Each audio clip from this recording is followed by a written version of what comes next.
بسم اللہ الرحمن الرحیم۔ شروع اللہ کے نام سے جو بڑا مہربان نہایت رحم کرنے والا ہے۔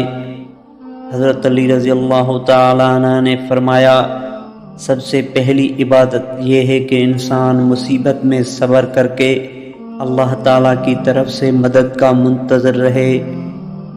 حضرت علی رضی اللہ تعالیٰ عنہ کی خدمت میں ایک شخص آیا اور آ کر کہنے لگا، یا علی، ایسا لگتا ہے کہ گھر سے رزق کے فرشتے ہی روٹھ گئے، اسباب بنتے ہی نہیں، تنگ دستی ختم ہوتی ہی نہیں، بس یہ کہنا تھا۔ تو حضرت علی رضی اللہ تعالیٰ عنہ نے ارشاد فرمایا، اے شخص، تمہارا چہرہ بتا رہا ہے کہ تمہاری ایک بد عمل سے رزق کے دروازے بند ہو رہے ہیں۔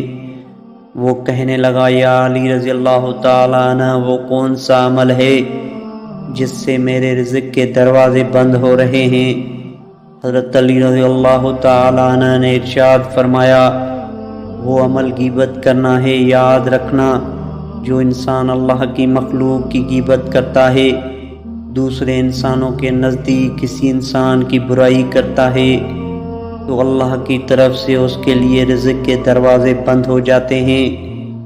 حضرت علی رضی اللہ تعالیٰ عنہ نے ارشاد فرمایا، آدمی کی عزت مال سے، بزرگی دین سے اور مروت حسن خلق سے ہے۔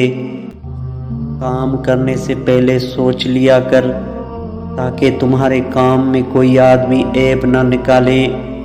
حضرت علی رضی اللہ تعالیٰ عنہ نے فرمایا، جسے تقدیر پر یقین ہوتا ہے وہ اپنے اوپر نازل ہونے والی مصیبتوں سے نہیں گھبراتا۔